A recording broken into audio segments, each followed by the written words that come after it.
Hey everybody, I had some really little mishaps in this video. If you'll bear with me, I will actually have all the correct steps. A couple of times I got ahead of myself, and this was like the fourth video in one day, and I was getting tired, and I apologize for that. But if you'll just bear with me, the end result couldn't have come out better. Okay? Thank you. Enjoy beef stroganoff. Okay, it's me again. Hey Hetty, Let's Cooking Channel. Alright, I'm going to show you something. Now I've got about just under 4 pounds of meat.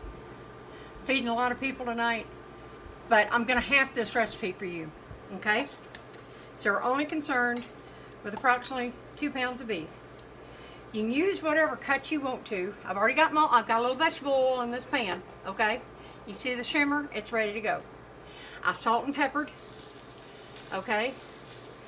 And I can't even remember what cut I'm using, to be honest with you. I'd have to look.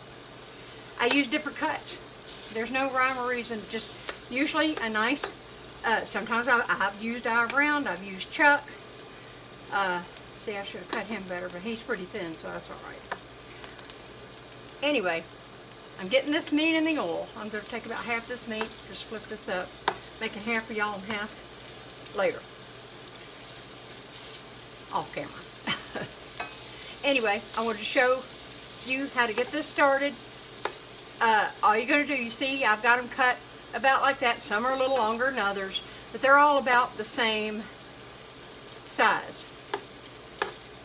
And I just cover the bottom. A lot of people say, oh, don't crowd the meat.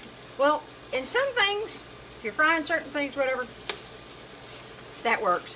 What we're doing with this, it won't matter. So don't worry about it. If they fit the pan, get them in there. Don't try to put 4 pounds in a skillet like this. It's not going to work. So I'm going to just continue till I fill the bottom of this pan, and I think this might be just about it right here. Alright. Now, I'm going to just let these go for a minute. They're just kind of, I gave them a good heaping, I think I put a tablespoon in the whole mix. Of course, that was 4 pounds of meat. Alright. I tend to, a good rule of thumb they say is, gosh, there's that ice maker. Good rule of thumb is a teaspoon per pound of meat of salt. That's what they say. I've always gone a little under that. And my idea is if you want a little salt and pepper a little heavier, that way you're kid friendly if there's kids or whatever, somebody, an elderly person who can't eat a lot of spices and all that. Having said that, now you know I'm going to spice my stuff up. You got to season your food, folks. So anyway, I got probably a tablespoon for the whole thing. And I've got a good, really heaping teaspoon of pepper in there. And I doubt that I'm going to add any more pepper. I do things to taste at the end, as you know. So anyway, I'm not going to bore you with this anymore. This is step 1, beef stroganoff, Hey Hetty style. Now I'm going to tell y'all, of course you know down there below, I always have the measurements and all that. Sometimes when I cook, I'm sorry I've been cooking so long, it's not exact. A lot of things are to your taste. You know, if you need it bland for some reason, that's fine. Otherwise, bring it on, and I might be a wimpy compared to other folks, you know, but you don't want to burn everybody else's mouth off just because you like it hot. So anyway, I know it's not classic stroganoff, but I'm going to put some bell pepper in mine. I want to tell you that now because that's the way we like it. So anyway, and again, you can use thinly sliced onions for the next step, as well as freshly cleaned and sliced mushrooms.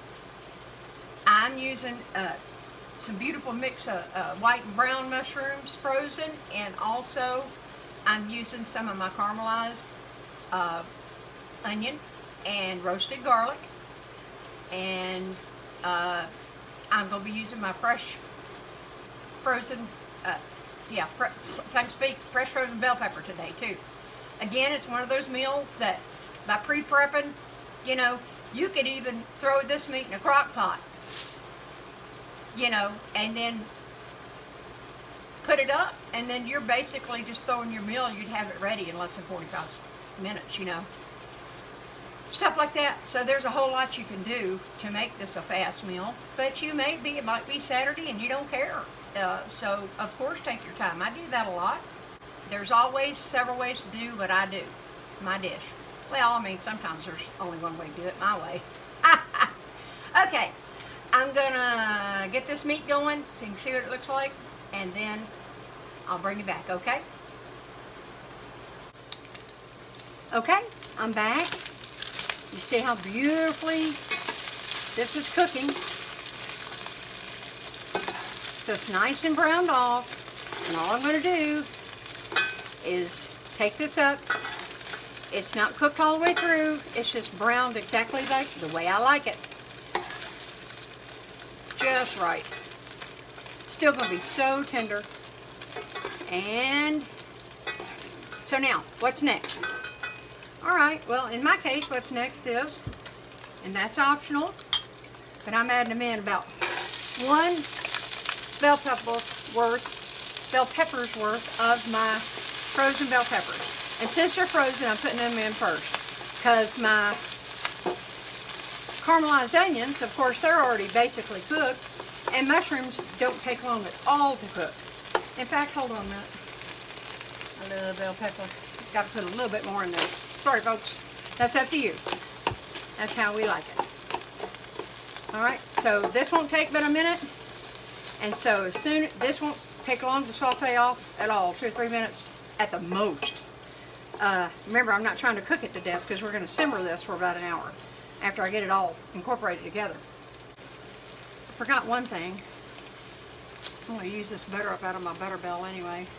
This is a mix of my regular butter, and if it looks like it's marbleized, it's a mix with my European butter I made. That's why it's 2 different colors, but it's all good. This is how we do it. Okay, back on to, let's get this back up to heat. As soon as I'm going to throw in next, you'll be here. I wanted to make a quick note, and let me get my wooden spoon. Here we go. I want to make a quick note. Any of the brown at the bottom, look how it's already loosened back up. Same way, I've got 2 pans going. It's the same in both pans right now. And matter of fact, since I'm here with you, let me check this. This will be fine. Yeah, that's soft enough. Hey, I'm always straight with y'all. Don't edit crap out. My son handed me that. I was running my mouth. It was still frozen. I usually nuke it. I would have known that. But this is garlic. And here's my onion. This is the equivalent of about, at least 1 whole onion, if not a little more. That's okay, we like it. So, and we don't mind. I usually mash these were my unmashed garlic cloves. And I usually always prepare. I'm running behind today. I've shot several videos, so yeah. Anyway, it's kind of like that. So, anyway, let me get this softened up and get going, and then I'm going to in fact, I'm going to go ahead and throw in my mushrooms, then I'll bring you back when it's all softened and we'll go to the next step, okay? Be back with you. Alright, see how beautifully that cooked down? Sorry, this is a hectic video. It's not polished like I wish it would be. Maybe I'll redo it again one day. Anyway, we love garlic, so I'm not upset with this. That's not a problem. All of my ingredients will be down below, so just go more by them. And like I said, bell peppers are optional. This is a lot of garlic. We like a lot of garlic. These are my beautiful brown frozen mushrooms. What I'm going to do now is I'm going to put this beautiful back meat, and it had a little bit of its juice. I'm going to stir this back in together.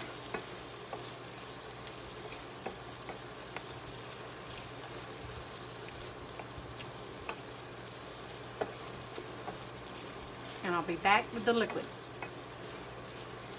All the ingredients are always below.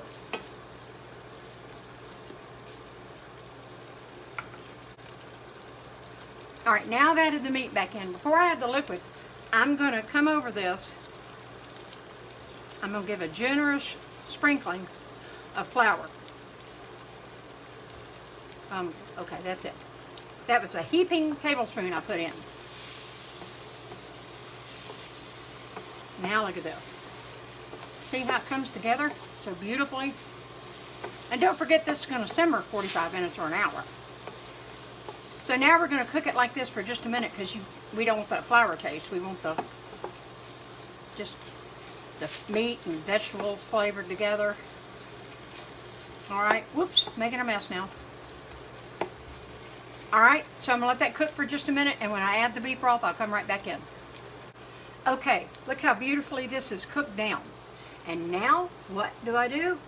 I'm adding, now I made a quart of beef stock, but you got to remember I've got 2 pans going.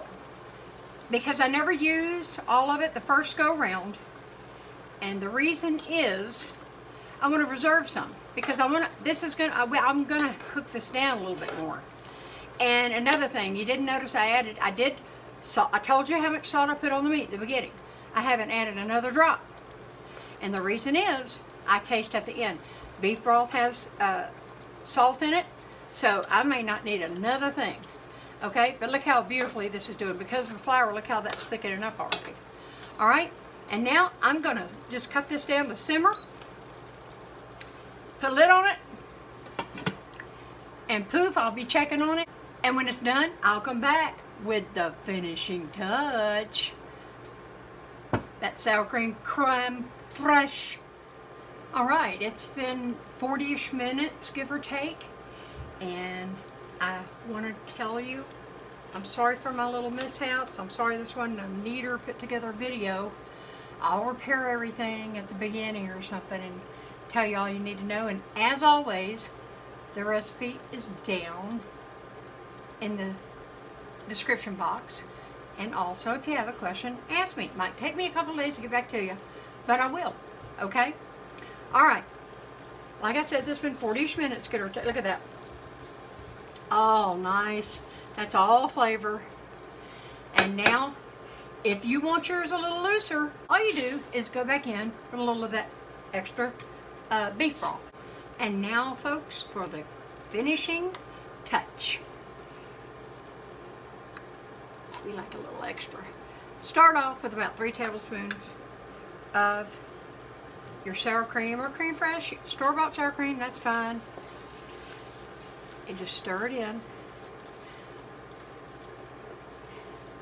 Look at this beautiful color. I mean, there is no, I don't cheat and use kitchen buffet and stuff like that. None of the above. This is all, if you cook it slow, do everything I told you to do in this video, and then turn that heat down and just keep a check on it. Make sure you don't have your fire up too high. Now look at that. You can make it a little creamier if you want to. Go in there, and when I plate this up, I'll show you. Oh yeah. How's that look? I gave it a taste. It's really good. This is way too much for one person, but I got carried away wanting to show it off to y'all. Anyway, through all my mishaps, and there we go. Every time I hit record, there's the ice maker. I think it just knows it. Anyway, I will fix all the mishaps, straighten it out in the description below. Folks, the description below. I know I'll get a million comments on my screw-ups in this video, pardon my French, but in the end, it was all good, just like we like it. Alright? I'm sorry it wasn't all neat. I was going to wing it, and I don't do good when I wing it. I like to get everything in a bowl ready to serve on camera for y'all. It makes it a lot smoother for me. I don't forget any steps. So anyway, I hope you'll try it, and I hope you like it. Alright, I'll see you next time. Bye.